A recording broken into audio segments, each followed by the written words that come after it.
Conforme anunciado, nós estamos recebendo aqui para conversar conosco ao vivo o secretário de Segurança Pública do Rio de Janeiro, Vitor César. Secretário, bom dia, seja bem-vindo à Rádio Bandeirantes, Band News TV.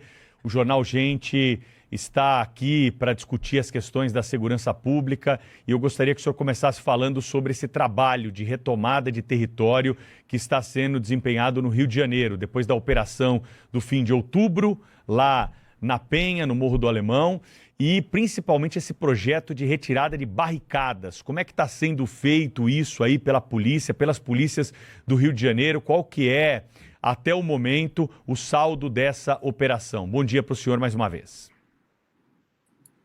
Bom dia, Pedro. Bom dia a todos. Bom, essa questão da retomada de território, né, a gente tem que entender que é um cumprimento de uma decisão da ADPF 635 no STF. Então, o STF reconheceu realmente a necessidade de retomada desse território.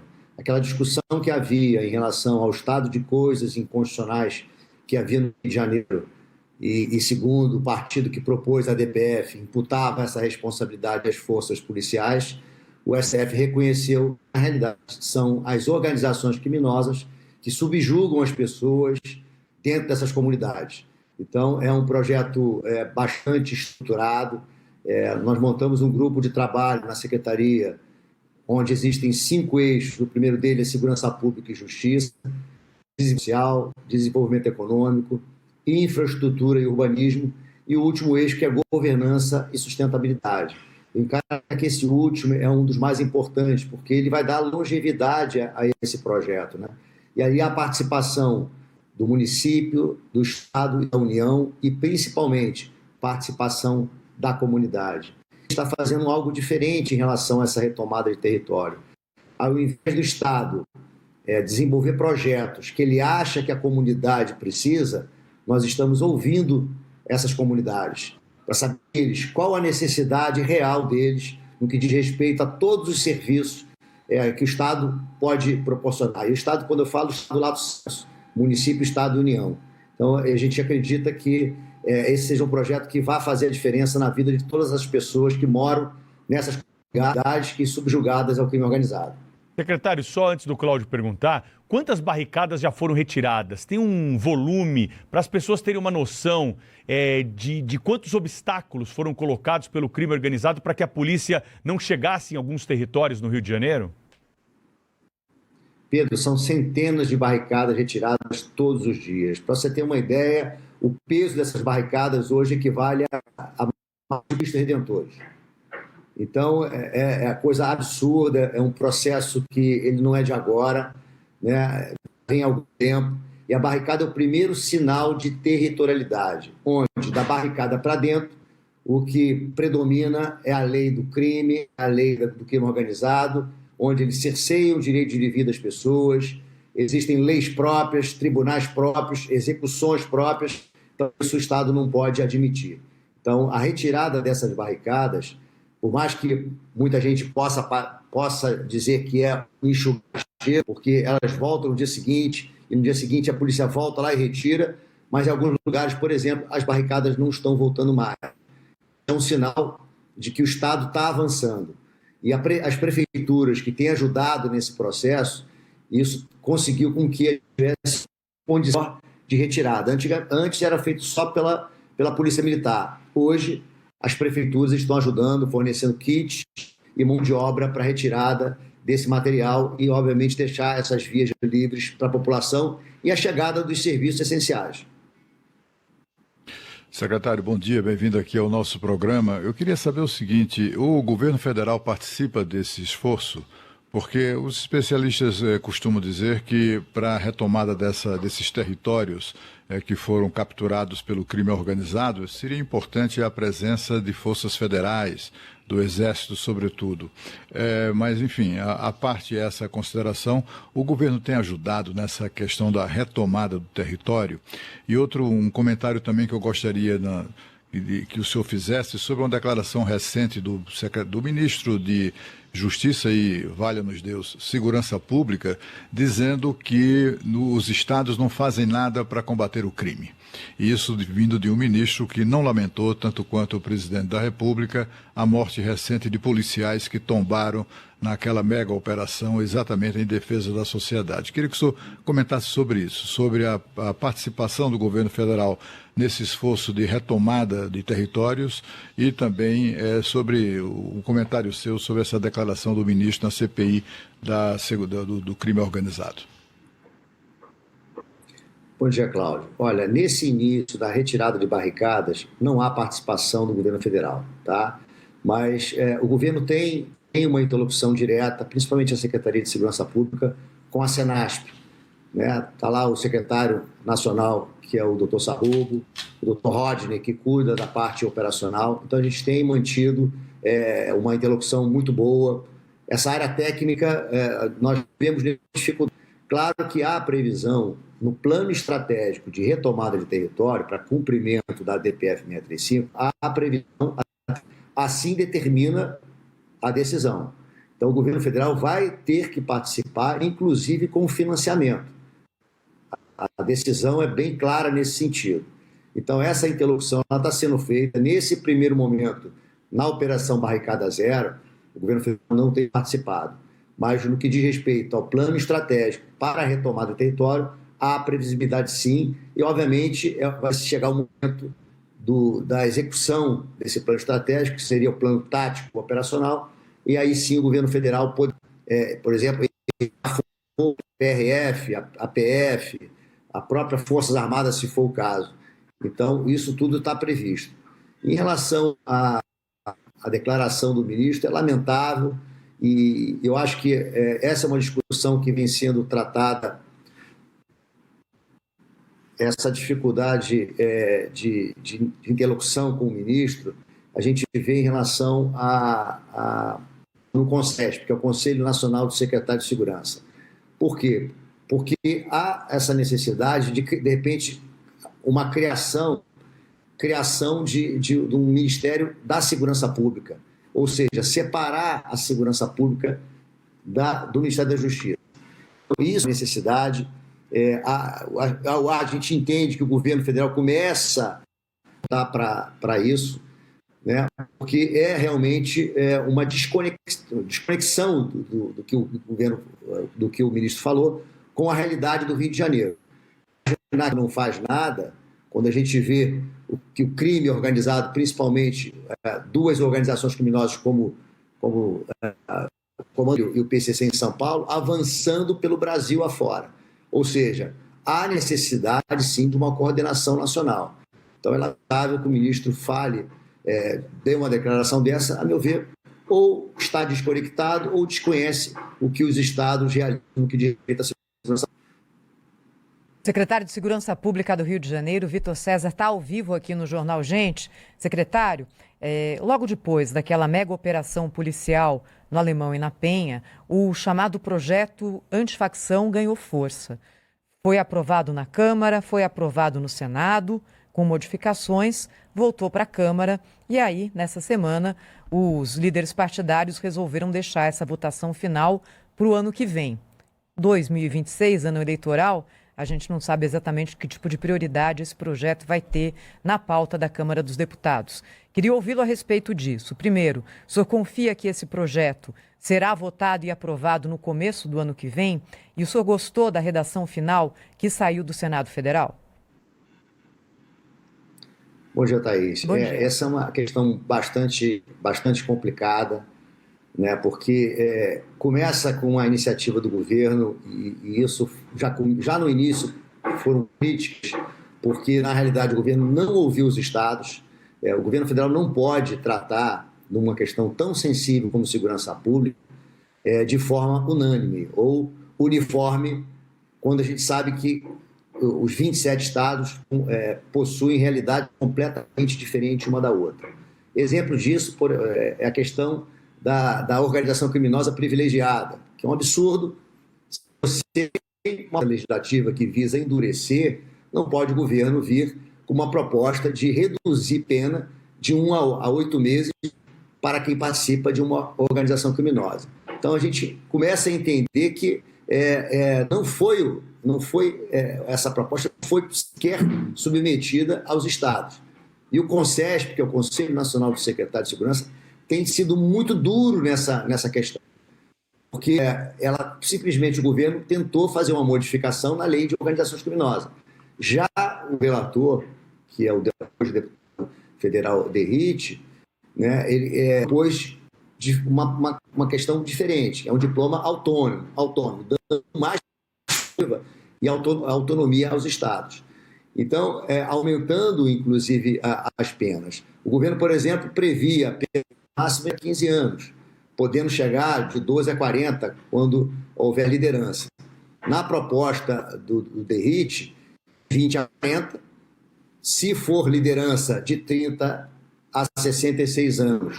Ou seja, uma pena bastante alta, mas o parecer do relator é que essa pena deverá ser cumprida integralmente de 70% a 85%.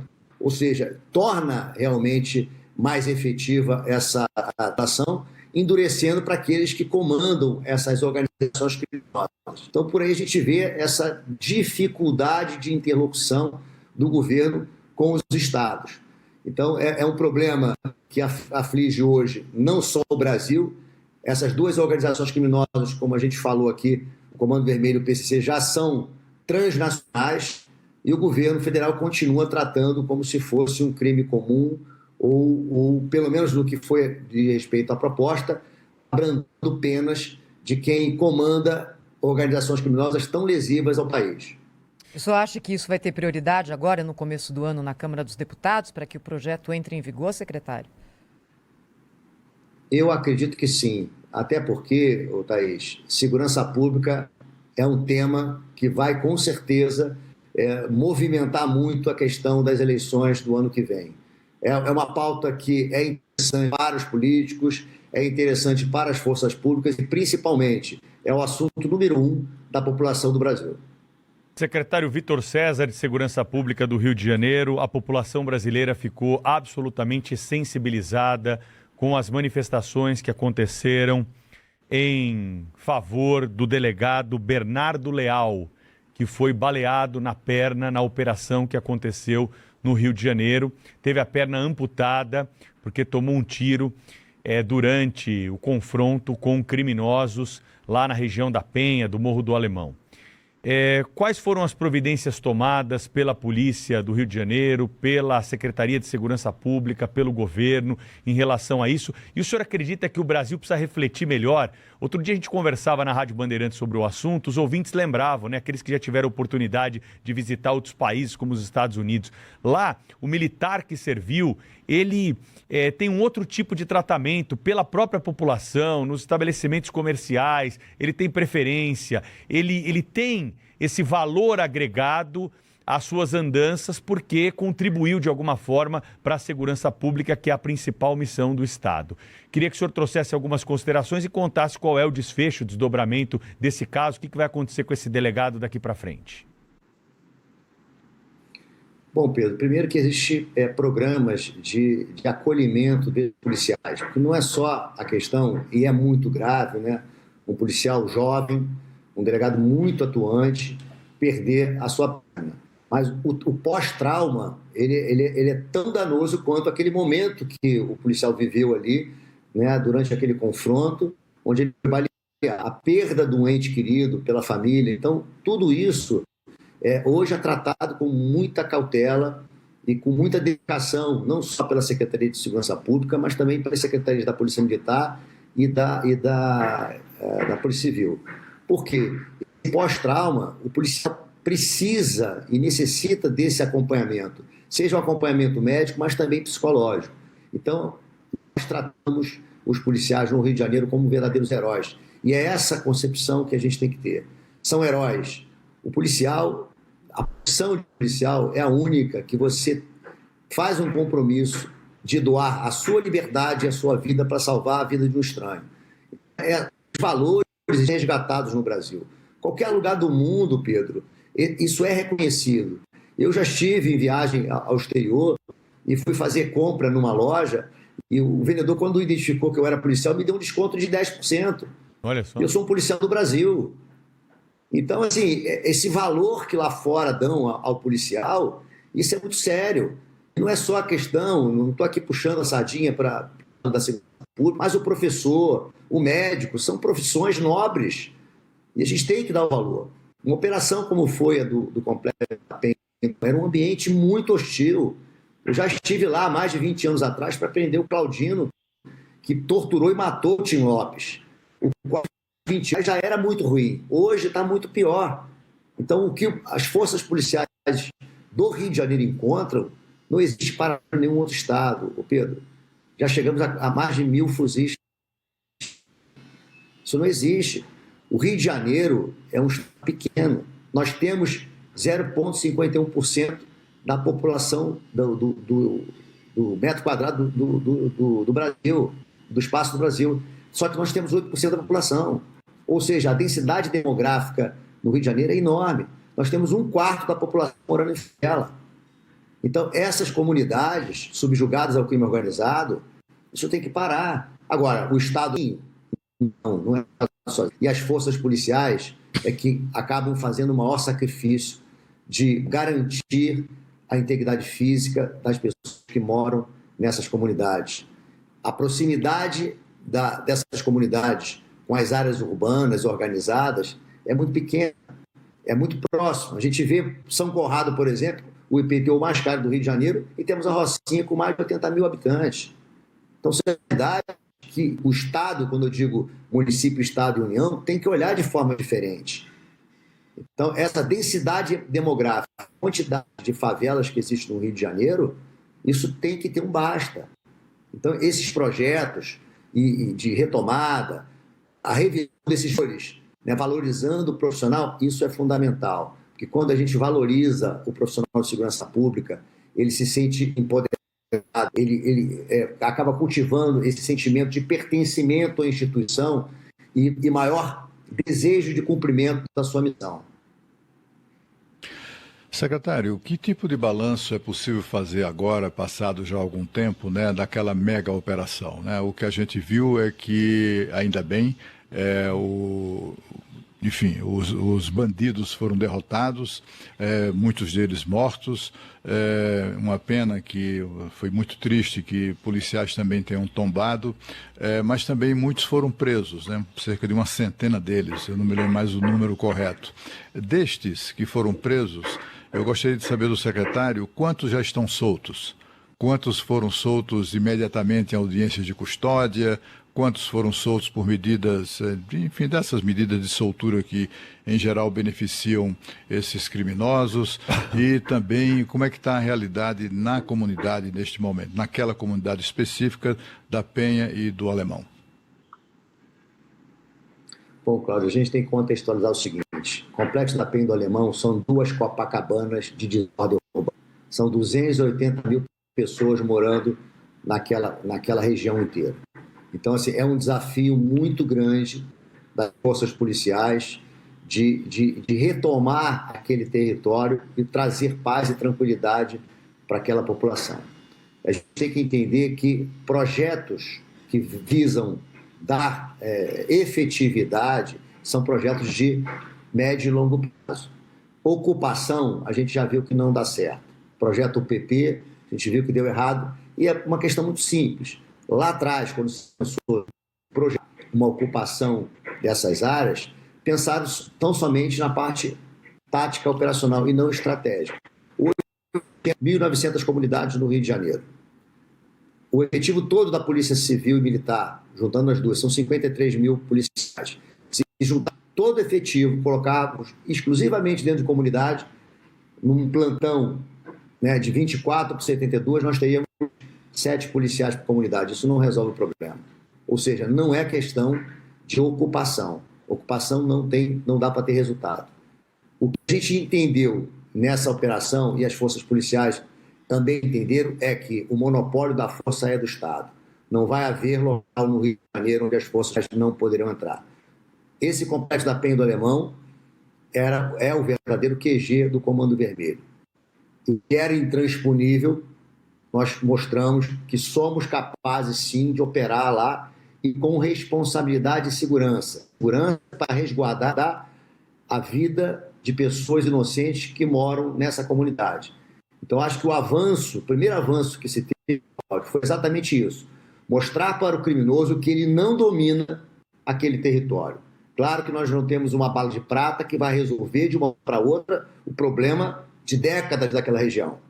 Mas foi a quebra de um paradigma de que a força policial, o Estado, vai se fazer e onde quer que a força policial quer estar.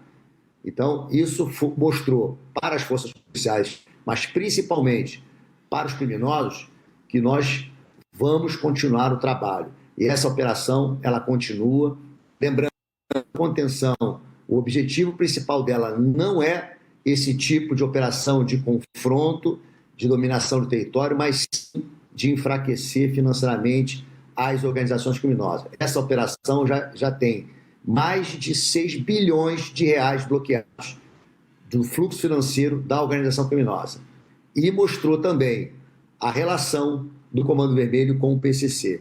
Então, acho que o recado que fica, Cláudio, é exatamente esse. Não existe uma única via de combate.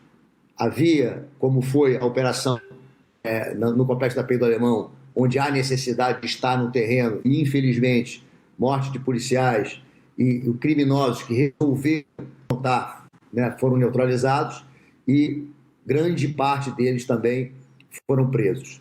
Alguns deles, muito pouco, já foram soltos, mas a grande maioria está preso. Por que está preso? Porque essa operação é pautada numa investigação desenvolvida pela Delegacia de Repressão Entorpecente. Então fica mais difícil a soltura desses criminosos, porque a prisão deles é robustecida por uma grande quantidade de provas coletadas durante a investigação. Secretário de Segurança Pública do Rio de Janeiro, Vitor César, ao vivo aqui no Jornal Gente, nesta quarta-feira. Secretário, queria fazer uma pergunta que acho que tangencia até um pouco o lado pessoal para o senhor. A gente viu há pouco em São Paulo um plano que foi descoberto pela polícia para assassinato de pessoas que hoje lideram o combate ao crime organizado. E nós tivemos um ex-delegado-geral de Polícia de São Paulo que foi morto no litoral do estado. O senhor não teme pela sua vida, secretário? Thaís, ser policial é uma vocação. Eu sou vocacionado. Eu me aposentei da Federal, me aposentei em 2023 e tenho uma história de combate ao crime organizado no Rio de Janeiro e em outros estados. Não temo pela minha vida. Eu acho que, aliás, eu sou temente a Deus. A nossa hora chega quando ele determina que seja aquele momento. Então, confio nas forças policiais do Rio de Janeiro, confio no trabalho de inteligência que é realizado.